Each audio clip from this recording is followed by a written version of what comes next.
사도행전 27장 14절에서 20절 말씀. 얼마 안 되어 섬 가운데로부터 유라굴로라는 광풍이 크게 일어나니 배가 밀려 바람을 맞추어 갈 수 없어 가는 대로 두고 쫓겨가다가 가우다라는 작은 섬 아래로 지나 간신히 거로를 잡아 끌어올리고 줄을 가지고 선체를 둘러 감고 스르디스에 걸릴까 두려워하여 연장을 내리고 그냥 쫓겨가더니 우리가 풍랑으로 심히 애쓰다가 이틀날 사공들이 짐을 바다에 풀어버리고 사흘째 되는 날에 배의 기구를 그들의 손으로 내버리니라. 여러 날 동안 해도 별도 보이지 아니하고 큰 풍랑이 그대로 있음에 구원의 여망마저 없어졌더라. 아멘. 오늘 저는 여러분과 함께 광풍을 만났을 때 이 같은 제목으로 은혜 말씀을 나누겠습니다. 오늘 저희가 사도행전 27장을 읽었는데요. 사도행전 13장 그리고 14장은 1차 선교 여행, 15장에서 18장은 2차 선교 여행, 18장에서 21장까지 3차 선교 여행을 말씀하고 있습니다. 결국에는 사도 바울이 그 1, 2, 3차 선교여행을 마치고 예루살렘에 돌아오게 되었는데요. 그곳에서 유대인들에 의해 붙잡히게 됩니다. 그리고 곧바로 가이사랴라고 하는 곳에 운송이 되지요. 그곳에 바로 신문을 받게 됩니다. 펠릭스 총독 그리고 나중에는 페스토 총독에 의해서 신문을 받게 되는데 이 펠릭스도 마찬가지고 페스토도 마찬가지고 성경 말씀에 똑같이 어떻게 나타나 있느냐, 유대인의 마음을 얻고자 하느니라 이랬습니다. 그러니까 예수님은 아무런 혐의가 없는데도 불구하고 유대인의 마음을 얻고자 하여서 수년 동안 일종의 감금을 해버리고 만 것입니다. 어찌됐든 바로 이 아그리빠 왕이 가이사랴를 방문하게 되었는데요. 그때 사도 바울이 말을 합니다. 내가 가이사에게 상소하노라. 그래서 결국에는 이 문제가 점점 커져서요. 로마로 가게 되게 된 계기가 된 것입니다. 그래서 이 가이사랴에서 로마로 가는데 많은 성경학자들은 이 부분에 대해서 4차 선교 여행이다 이렇게 말을 합니다. 저는 이 부분에 대해서 100% 동의합니다. 물론 비록 죄수의 모임이기는 했지만 비록 무슨 1, 2, 3차처럼 선교를 막 하려고 갔던 것은 아니지만 그의 삶 자체가 선교였기 때문에 이 부분을 가리켜서 4차 선교 여행이라고 칭해도 아무런 과언이 없다 이런 생각입니다. 아무쪼록 그 어떤 지명들을 살펴보면은요, 가이사랴에서 로마로 가는데 처음에는 시돈, 그 다음에 무라, 그 다음에 미항, 그 다음에 가우다, 그리고 맨 마지막으로 멜리데. 이것이 사도행전 27장에 나타난 지명들입니다. 그런데 여러분 보시면은요, 무라에서 바로 이탈리아로 가야 되는데요. 그런데 바로 그곳에 엄청난 광풍을 만나게 되지요.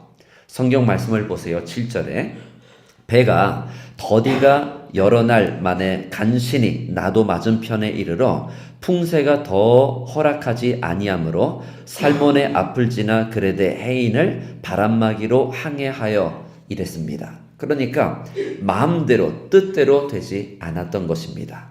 바로 이때에 선장과 선주가 했던 말이 있습니다. 우리가 베닉스로 가자. 여기서 겨울을 지내는 게 옳지 않다. 그런데 사도 바울은 우리가 지금 미항에 간신히 이르렀으니 이곳에 그냥 남자 이랬습니다. 이 그레데라고 하는 섬에 미항이 있는 것이고요. 그리고 저 끝에 베닉스라고 하는 곳이 있는데요. 바울은 남자, 그리고 선장과 이 선주는 가자. 그래서 결국에는 율리오라고 하는 백부장이 가는 선택을 하게 된 것입니다.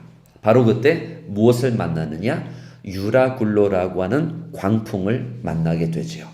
그래서 이튿날에 짐을 다 풀어 던지고 세 번째 날에는 배의 기구를 심지어 버리고, 그런데 감당이 안 되는 것입니다. 얼마나 감당이 안 되냐? 20절 말씀해 보니까 여러 날 동안 해도 별도 보이지 아니하고 큰 풍랑이 그대로 있음에 구원의 여망마저 없어졌더라 이랬습니다. 참 우리가 살다 보면 유라굴로라고 하는 감당할 수 없는 광풍을 만날 때가 있는 것입니다. 인생의 광풍을 만나지 않는 사람은 이 세상에 존재하지 않습니다. 여러분은 그동안 혹시 사람들로부터 상처를 받거나 아니면 감당할 수 없는 어떤 역경, 그와 같은 인생의 광풍을 만나셨나요? 우리 모두는 이 땅에 발붙이고 사는 이상 어쩔 수 없이 인생의 광풍을 만나게 됩니다. 그런데 여러분, 이게 있어요. 참 똑같은 어떤 문제를 직면한 두 사람이 있습니다. 그런데 누구는 완전 무너져요. 평상심을 잃어버리고 더 이상 일어설 수 없습니다. 그런데 또 다른 사람은 믿음으로 그것을 극복하고 희망을 부여잡고 결국에는 끝내 그 수렁에서 나오게 됩니다. 저는 구체적으로 어떤 프로그램인지 제가 지금 생각이 안 나는데요. 아주 그 감명 있게 보는 어떤 TV 프로그램이 있습니다.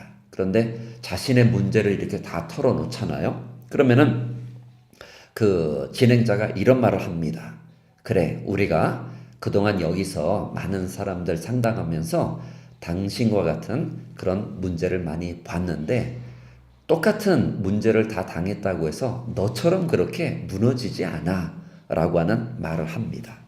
여러분, 참 우리가 어떤 자세로, 특별히 하나님의 자녀라고 할 때 어떤 자세로 대처해 나가느냐, 그것은 무진장 중요합니다. 여러분은 지금 과거의 어떤 상처나 어떤 역풍을 만났다고 해서 그대로 주저앉고 계시지는 않으신지요? 만데르레이 데 리마라고 하는 어느 브라질 출신의 마라토너가 있습니다. 그는 2004년에 아테네 올림픽에서 선두를 달리고 있었습니다. 여러분, 마라톤은 42점 그리고 얼마의 거리가 있지요. 그런데 불과 6km를 남겨두고요, 어느 한 정신질환자가 나와서 그의 길을 가로막는 것입니다.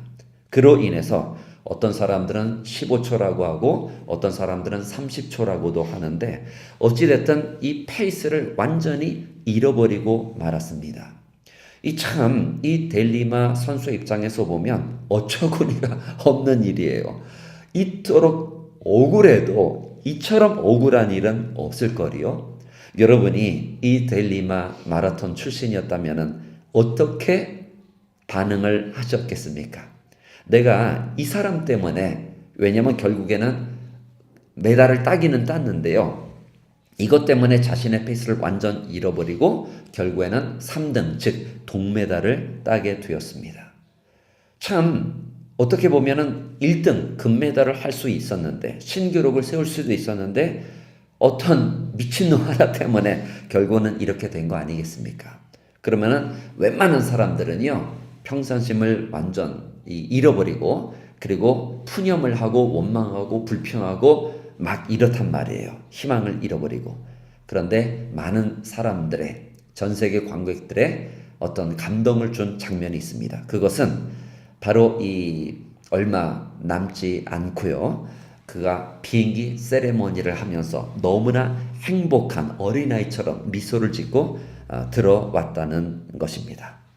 결국에는 그는 이 올림픽의 어떤 그 정신, 그것을 존중했다고 하는 의미에서 중남미 선수로서는 유일하게 비에르 데 쿠베르텐이라고 하는 그 상을 받게 돼요. 그리고 2016년에 리우 올림픽에서 그는 성화 점화자로 선택을 받게 됩니다. 여러분, 이와 같이 저와 여러분의 인생 가운데서 엄청난 어떤 광풍을 만나서 심지어 억울하다라고 생각하실 수가 있어요. 그러나 바로 그때 저와 여러분이 어떻게 대처하느냐에 따라서 계속해서 우리는 희망의 노래를 부를 수 있고 아니면 완전히 무너질 수가 있다는 것이죠. 여러분은 무엇을 선택하시겠습니까? 저는 지금 무조건적인 낙관주의를 말하고 있는 것이 아닙니다. 저는 세상이 말하는 긍정주의를 말하려고 하는 게 아닙니다. 이것은 바로 하나님에 대한 우리의 믿음입니다. 22절 이하를 보세요. 내가 너희를 권하노니 이제는 안심하라. 사도 바울이 말하는 거예요. 너희 중 아무도 생명에는 아무런 손상이 없겠고 오직 배뿐이리라. 내가 속한 바 내가 섬기는 하나님의 사자가 어젯밤에 내 곁에 서서 말하되 바울아 두려워하지 말라. 내가 가이사 앞에 서야 하겠고 또 하나님께서 너와 함께 항해하는 자들을 다 내게 주셨다 하였으니 그러므로 여러분이여 안심하라. 나는 내게 말씀하신 그대로 되리라고 하나님을 믿노라. 아멘. 결국에는 276명의 그 모든 이 선원들이 목숨을 건지게 되었습니다. 떠밀려 결국에는 멜리데라고 하는 섬에 이르렀는데요. 그곳에서 또 엄청난 성령의 역사가 나타나고 끝내 로마를 갈 수 있게 된 것입니다. 로마에서 그러면 또 어떤 일이 일어났을까요? 성경 말씀을 보세요. 사도행전 28장 28절 이하 말씀.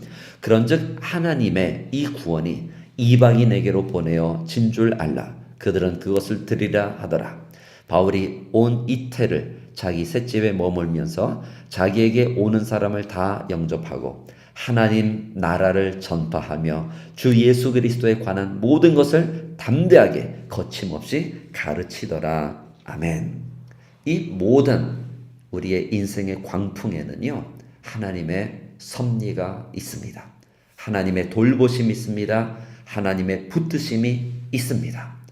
저와 여러분의 인생 가운데 광풍이 없는 사람이 어디 있겠습니까? 그러나 바로 그때 중요한 것은 불신으로 아니면 남 탓을 하면서 뒤로 물러서는 것이 아니라 오히려 누구나에게 있는 그런 광풍이기 때문에 믿음으로 잘 대처해 나가야 되는 것입니다. 사도 바울이 말한 것처럼 나는 내게 말씀하신 그대로 되리라고 하나님을 믿노라. 이 같은 신앙 고백으로 오히려 하나님께 영광 올려드리고 그리고 주변의 많은 사람들에게 선한 영향력을 끼치는 귀한 믿음의 성도들 다 되시기를 주님 이름으로 축원드립니다.